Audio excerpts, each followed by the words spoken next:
بسم اللہ الرحمن الرحیم. ویورز، آج کے لیکچر کا موضوع ہے اسلام اور ثقافت یا اسلام اور کلچر. اسلام ایک مکمل دین ہے اور زندگی گزارنے کا ایک مکمل نظام پیش کرتا ہے. لیکن اسلام کا زندگی گزارنے کا جو نظام ہے اس کا ایک اپنا انداز ہے، اس نظام کی ایک اپنی حیت ہے اور اس نظام کا ایک الگ دیگر تمام نظام ہائے زندگی سے ایک منفرد یہ نظام ہے. دیکھیے، اسلام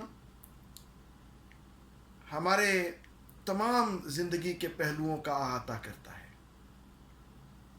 لیکن اس طرح سے نہیں کرتا کہ ہمیں اسلام ایک ایک چیز کے بارے میں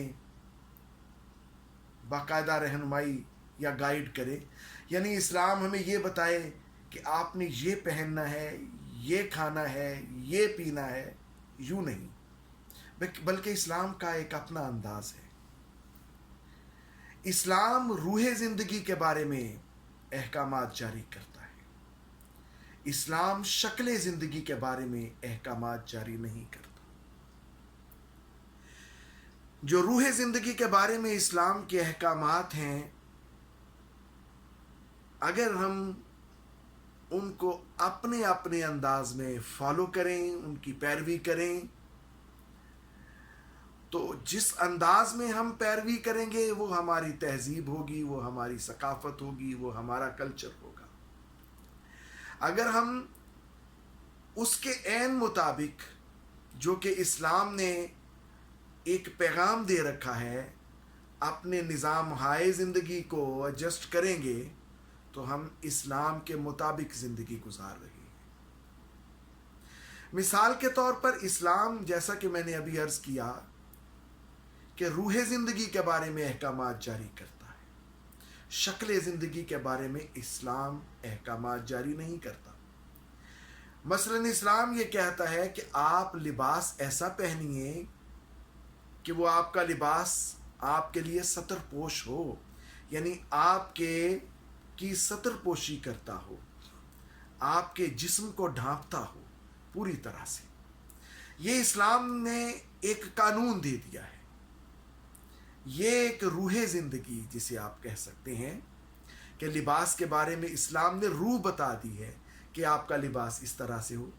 اب اسلام نے یہ نہیں آپ سے کہا کہ آپ شلوار قمیض پہنیں، اسلام نے یہ نہیں کہا کہ آپ جبہ پہنیں، اسلام نے آپ سے یہ نہیں کہا کہ آپ پینٹ شرٹ پہنیں یا نہ پہنیں. اسلام نے آپ کو ایک قانون دے دیا ہے. اب آپ اس قانون کو فالو کرنے کے لیے جو طریقہ چاہیں اپنا لیں.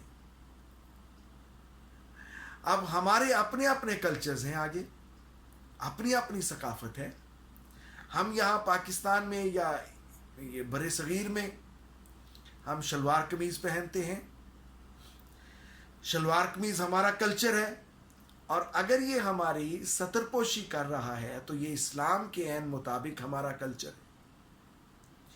اسی طرح عرب میں دستار ہوتی ہے، چوگا ہوتا ہے. یہ اسلامک لباس نہیں آپ اسے کہہ سکتے، یہ عرب کلچر کا لباس ہے، اور یہ اسلام کے عین مطابق ہوگا اگر یہ اسلام نے جو روح بتا دی ہے اس کے عین مطابق ہو. اسی طرح آپ دیکھ لیجئے، اسلام نے کھانے پینے کے بارے میں ہمیں یہ نہیں کہا کہ آپ یہ چیز کھائیں اور یہ نہ کھائیں. یہ الگ بات کہ کچھ اوامر و نواہی تو موجود ہیں، لیکن ایک روح اسلام نے بتا دی ہے کہ اللہ کا دیا ہوا پاکیزہ اور حلال رزق کھاؤ. یہ ہے روح زندگی کھانے پینے کے بارے میں. اب ہم اس روح کو مد نظر رکھتے ہوئے اپنے انداز میں اپنے دسترخوان کو جیسے چاہیں سجا لیں. اسلام نے ممانعت نہیں کی. اسلام نے یہ نہیں کہا کہ آپ نے 3 تیتر کھانے ہیں، 4 بٹیر کھانے ہیں. اسلام نے اس طرح کی کوئی قانون نہیں دیا، بلکہ اسلام نے ہمیں ایک روح بتا دی ہے. اسی طرح آپ زبان کے بارے میں یا گفتگو کے بارے میں، اسلام نے نہیں کہا کہ آپ انگریزی سیکھیں یا نہ سیکھیں، اردو سیکھیں یا نہ سیکھیں. اسلام نے نہیں کہا کہ لازمی آپ عربی میں ہی بات کیجیے. اسلام نے یہ کہا ہے کہ جو بات کریں تو اس طرح سے بات کریں کہ آپ کی گفتگو کسی کے لیے دل آزار نہ ہو، آپ غیبت نہ کریں. اسلام نے زبان کی روح بتا دی ہے کہ کیا ہو زبان.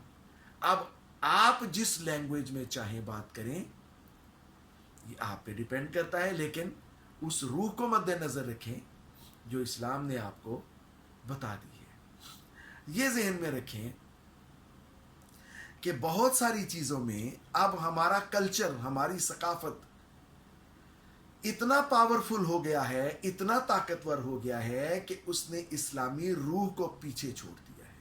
یعنی لوگوں کا مائنڈ سیٹ، لوگوں کا ذہن اس طرح سے بن گئے ہیں، لوگوں کے ذہن، اور یہ نسل بعد نسلی یہ کام ہو رہا ہے کہ ایک نسل کے بعد دوسری نسل اسی پر عمل پیرا ہے کہ جو تہذیب یا ثقافت میں روایات پروان چڑھ چکی ہیں انہیں ہم اسلامی قوانین سے زیادہ محترم، معتبر اور طاقتور سمجھنے لگے ہیں.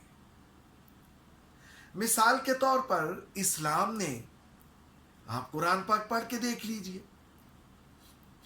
کہ اسلام نے جو شادی کے لیے قوانین مقرر کی ہیں اور جوڑے کے لیے جو کہ لڑکی لڑکے کے لیے کیا چیزیں ان کے معیار کو ملحوظ خاطر رکھنی چاہیے، وہ یہ ہے کہ باکردار لڑکے کے لیے باکردار لڑکی، مومن لڑکے کے لیے مومن لڑکی، مومنہ کے لیے مومن لڑکا.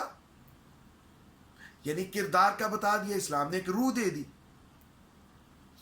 ہم نے اس روح میں اپنی انداز کی روایات شامل کر لیں اور پھر انہیں ہم نے اسلامائز کر لیا.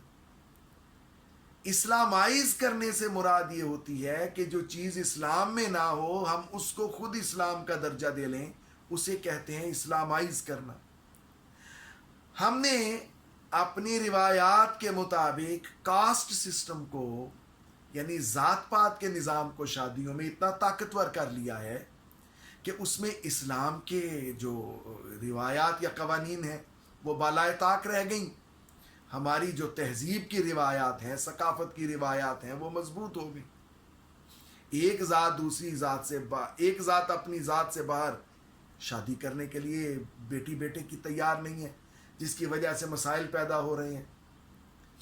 پھر اسی طرح جو اسلام نے معیار دیا ہے کہ کردار دیکھیے، کردار کو پھر بالائے طاق رکھ دیا گیا اور کردار کی بجائے دولت اور خوبصورتی اور یہ چیزیں، اگرچہ یہ چیزیں ایک حد تک تو ان کو ملحوظ خاطر رکھا جانا چاہیے، لیکن جب حقائق کو آپ بالائے طاق رکھ کے ان چیزوں کو زیادہ آپ فوکس کریں گے تو مسائل بنیں گے.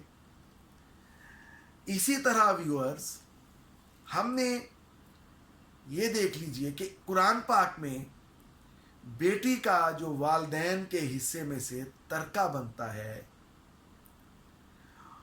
اس کی اتنی اہمیت ہے کہ آپ بیٹی کو اگر نہیں اس کے حصے کا آپ وراثت میں سے حصہ دیتے تو ان والدین کو اللہ تعالیٰ کے سامنے لازماً جواب دہ ہونا پڑے گا. یہ تو ہے اسلام کا قانون، اسلام کا حکم. ہماری تہذیب میں، ہماری ثقافت میں یہ روایت بن گئی ہے کہ جو بیٹی اپنے حصے کو کلیم کرے گی اسے گستاخ اور بدتمیز سمجھا جائے گا، کیونکہ یہ عموماً والدین اور معاشرہ یہ سمجھ بیٹھا ہے کہ جو وراثت کا حصہ ہے وہ صرف بیٹوں کا ہوتا ہے، اس میں بیٹی کا کوئی حصہ نہیں ہوتا، اور اگر بیٹی اس میں دعویٰ دار ہو تو وہ گستاخ اور بدتمیز تصور ہوتی ہے. اسی طرح سے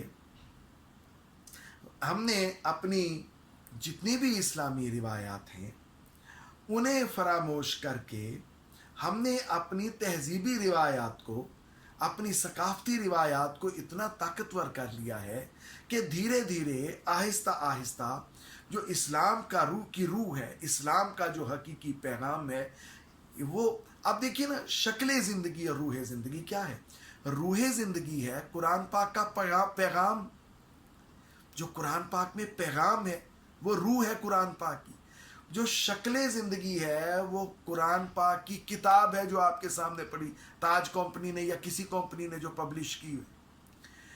اب ظاہر ہے ہم نے یہ تو کیا کہ قرآن پاک کو غلافوں میں بند کر کے بڑی احترام سے، بڑی عقیدت سے ان کتابوں کو محفوظ کر لیا، لیکن جو قرآن پاک میں روح ہے زندگی گزارنے کے لیے بتائی گئی ہے، ہم نے اسے فراموش کر دیا، بلکہ ہم نے اسے فراموش کیا کیا، ہم نے اسے جاننے کی کوشش ہی نہیں کی۔